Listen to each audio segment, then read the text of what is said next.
ഓം ശ്രീകൃഷ്ണ പരമാത്മനേ നമ. എല്ലാ സജ്ജനങ്ങൾക്കും എൻ്റെ വിനീതമായ പ്രണാമം. നമ്മളെല്ലാവരും ജന്മാഷ്ടമി ആഘോഷിക്കുകയാണ്. കേരളത്തിൽ 26-ാം തീയതിയാണ്, അതായത് നാളെ. മറ്റു പലയിടങ്ങളിലും 27-ാം തീയതിയും ജന്മാഷ്ടമിയായി ആചരിക്കുന്നുണ്ട്. ആഘോഷത്തിൻ്റെ ഭാഗമായി പലരും പലവിധത്തിലാണ് ഭഗവാന്റെ ഈ അവതാര ദിനത്തെ ആഘോഷിക്കുന്നത്.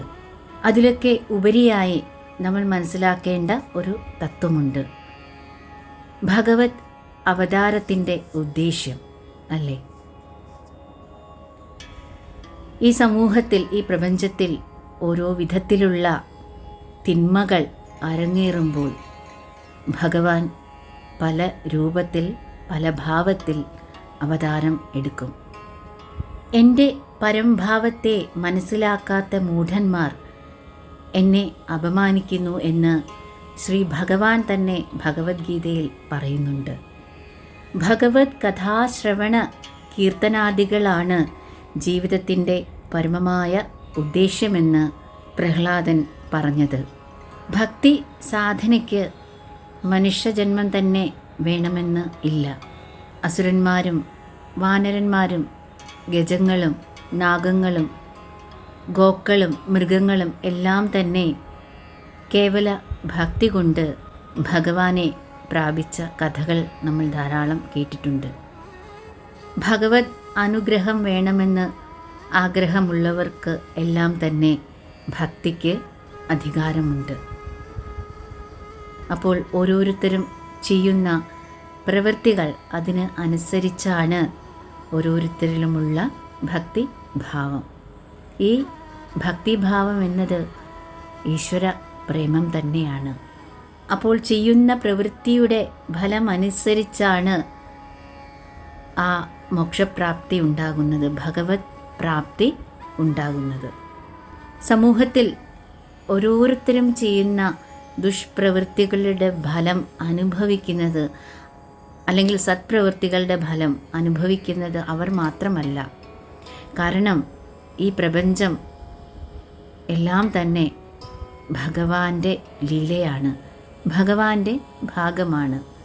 ഓരോരുത്തരും, ഈ പ്രപഞ്ചത്തിലുള്ള ഓരോ വസ്തുക്കളും ഓരോ അണുവും ഭഗവാന്റെ സന്താനങ്ങളാണ് അല്ലേ? അപ്പോൾ ഓരോ വ്യക്തിയും ചെയ്യുന്ന സത്പ്രവൃത്തിയുടെയും അല്ലെങ്കിൽ ദുഷ്പ്രവൃത്തിയുടെയും ഫലം അനുഭവിക്കുന്നത് മറ്റുള്ളവരായിരിക്കും.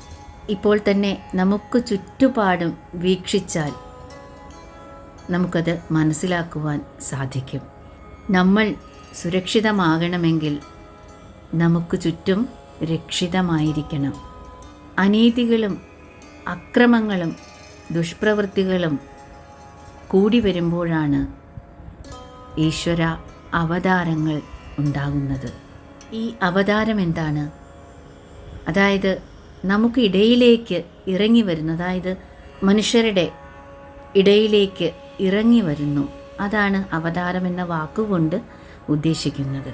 ദ്വാപരയുഗത്തിൽ ശ്രീകൃഷ്ണ പരമാത്മാവ് നമ്മുടെ ഇടയിലേക്ക് വന്നത് ഭൂമിയിൽ ആനന്ദം നിറയ്ക്കുവാനാണ്. ആ ഒരു ഓർമ്മയിലാണ് നമ്മളിപ്പോഴും ജന്മാഷ്ടമി ആഘോഷിക്കുന്നത്. മുൻപ് പറഞ്ഞ ഒരു കാര്യം വീണ്ടും നമുക്ക് ഒന്നുകൂടി നോക്കാം. നമ്മുടെ ചുറ്റും, നമ്മുടെ പ്രപഞ്ചത്തിൽ, നമ്മുടെ സമൂഹത്തിൽ വരുന്ന ഓരോ കഷ്ടപ്പാടും അല്ലെങ്കിൽ ഓരോ ആപത്തും നമ്മളെ തന്നെയാണ് അപകടത്തിലാക്കുന്നത് അല്ലേ? ഒരു ഉദാഹരണം നോക്കുകയാണെങ്കിൽ, നമ്മുടെ കണ്ണിനു നേരെ ഒരു കല്ല് പാഞ്ഞു വരുന്നു. അപ്പോൾ എന്ത് സംഭവിക്കും? ക്ഷണനേരം കൊണ്ട് നമ്മുടെ കണ്ണുകൾ അടയും അല്ലേ? അല്ലെങ്കിൽ നമ്മൾ കണ്ണ് അടയ്ക്കും, അതുമല്ലെങ്കിൽ തല ഇങ്ങനെ വെട്ടിക്കും. ആ കല്ലിനെ തട്ടിക്കളയാൻ ചിലപ്പോൾ നമ്മുടെ കൈകളും ശ്രമിക്കാറുണ്ട്. ചിലപ്പോൾ നമ്മൾ കുനിഞ്ഞ് ഇരിക്കും. അപ്രകാരം നമ്മുടെ കണ്ണിനെ രക്ഷിക്കുവാൻ, അല്ലെങ്കിൽ ശരീരത്തിലെ ഏതെങ്കിലും ഒരു അവയവത്തെ രക്ഷിക്കുവാൻ എല്ലാവരും കൂടി ഒത്തൊരുമിച്ച് ശ്രമിക്കുന്നു. ഇനിയിപ്പോൾ നമ്മൾ ആഹാരം കഴിക്കുമ്പോഴോ അത് നമ്മുടെ പല്ലുകൾ ചവച്ചരയ്ക്കുന്നു, അത് അന്നനാളത്തിലൂടെ നമ്മുടെ ഉദരത്തിലെത്തുന്നു. ആ ഉദരം ആകട്ടെ അതിനെ ദഹിപ്പിച്ച് ശരീരത്തിൻ്റെ നാനാഭാഗങ്ങളിലും എത്തിക്കുന്നു. ഉദരം മാത്രമായിട്ട് ആ ഭക്ഷണത്തെ ഒരിക്കലും പിടിച്ചു വയ്ക്കുന്നില്ല, അല്ലേ? ഈ രണ്ടു കാര്യങ്ങളിലും നോക്കിയാൽ മനസ്സിലാകും, ശരീരത്തിലെ ഓരോ അവയവവും പ്രവർത്തിക്കുന്നത് സ്വമേധയാണ്, സ്വന്തമായിട്ടാണ്. കണ്ണിനെ രക്ഷിക്കുവാൻ എല്ലാവരും ഒത്തൊരുമിച്ച് ശ്രമിക്കുന്നു.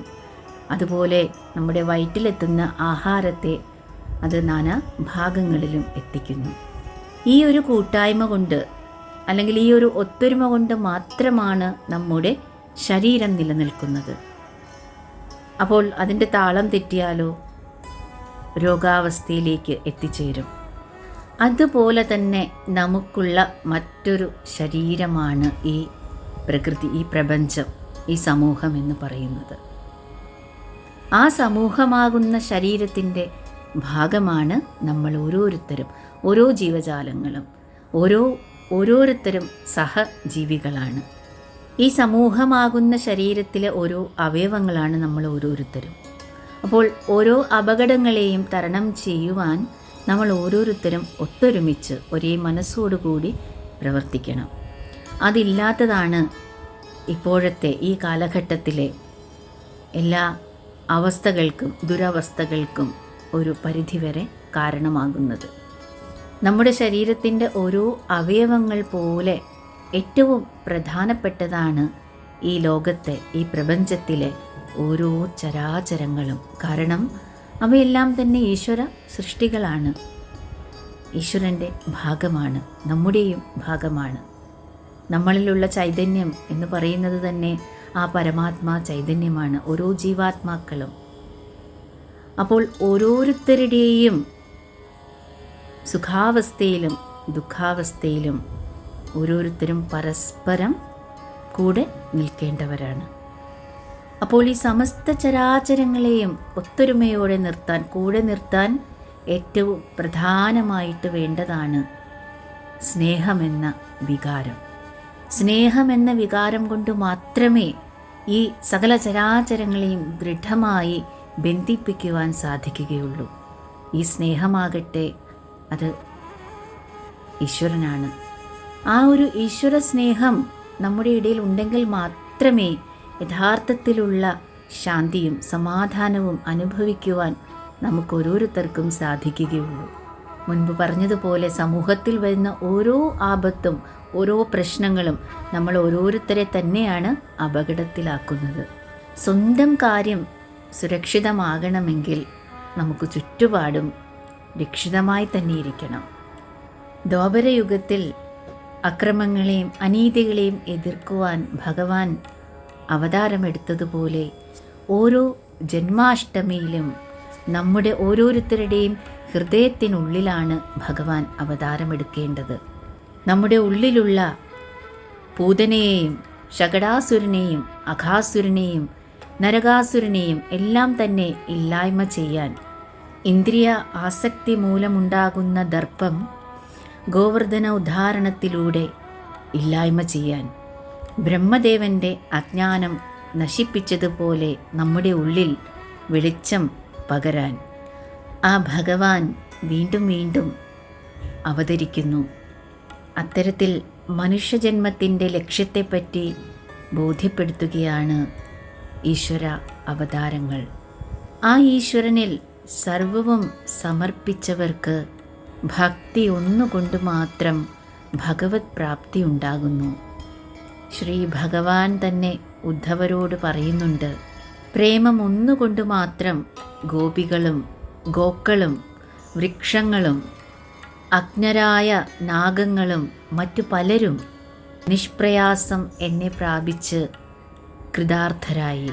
സുദർശന ചക്രത്താൽ ഭയചകിതനായ ദുർവാസാവ് മഹർഷി അവസാനം ഭഗവാനെ തന്നെ ശരണമടഞ്ഞു. അപ്പോൾ ഭക്തവത്സലനായ ഭഗവാൻ ദുർവാസാവിനോട് ഇപ്രകാരം പറഞ്ഞു, അംബരീഷിനെ തന്നെ ശരണം പ്രാപിക്കൂ. കാരണം ഭക്തരാണ് എൻ്റെ ഹൃദയത്തിൽ, ഭക്തന്മാരുടെ ഹൃദയത്തിലോ ഞാനും.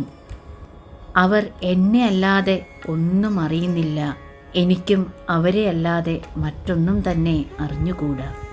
ഭക്തിപരവശനായി അല്ലയോ ഭഗവാനെ അവിടുത്തെ പാതാരവിന്ദങ്ങൾ ആലോചിക്കുമ്പോൾ, ആനന്ദ പാരവശ്യം കൊണ്ട് കണ്ണുനീർ പൊഴിയുമ്പോൾ, അല്ലയോ ഭഗവാനെ അങ്ങ് നമ്മുടെ ഓരോരുത്തരുടെയും ഹൃത്തടത്തിൽ അങ്ങനെ വിളങ്ങുന്നു. ഈ ജന്മാഷ്ടമിയിലും ഭഗവാൻ നമ്മുടെ ഓരോരുത്തരുടെയും ഹൃദയത്തിൽ അവതാരം എടുത്ത് അല്ലലെല്ലാം അകന്ന് പ്രേമ പാരവശ്യത്തിൽ അങ്ങനെ പുളകിതരായി ആനന്ദസാഗരത്തിൽ ആറാടുവാൻ ഓരോരുത്തർക്കും സാധിക്കട്ടെ എന്ന് നമുക്ക് ഭഗവാനോട് പ്രാർത്ഥിക്കാം. എല്ലാവർക്കും ജന്മാഷ്ടമി ആശംസകൾ. ഹരി രേ ജപതി സകാമം, ഹരി രേ ജപതി സകാമം, വിരഹവിഹിത മരണേവ നികാമം, ശ്രീജയദേവ ഭണിതം ഇതി ഗീതം, സുഖയതു കേശവ പദമുപനീതം, രാധികാ കൃഷ്ണ രാധികാ കൃഷ്ണ രാധികാ കൃഷ്ണ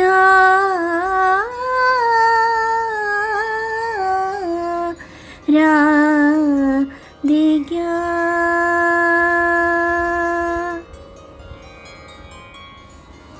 ഓം ശ്രീ ഗുരുഭ്യോ നമഃ. എല്ലാവർക്കും ആ പരമാത്മാവിൻ്റെ കൃപാകടാക്ഷം എല്ലായ്പ്പോഴും ഉണ്ടാകട്ടെ എന്ന് പ്രാർത്ഥിക്കുന്നു. ഓം ശ്രീ ഗുരുഭ്യോ നമഃ.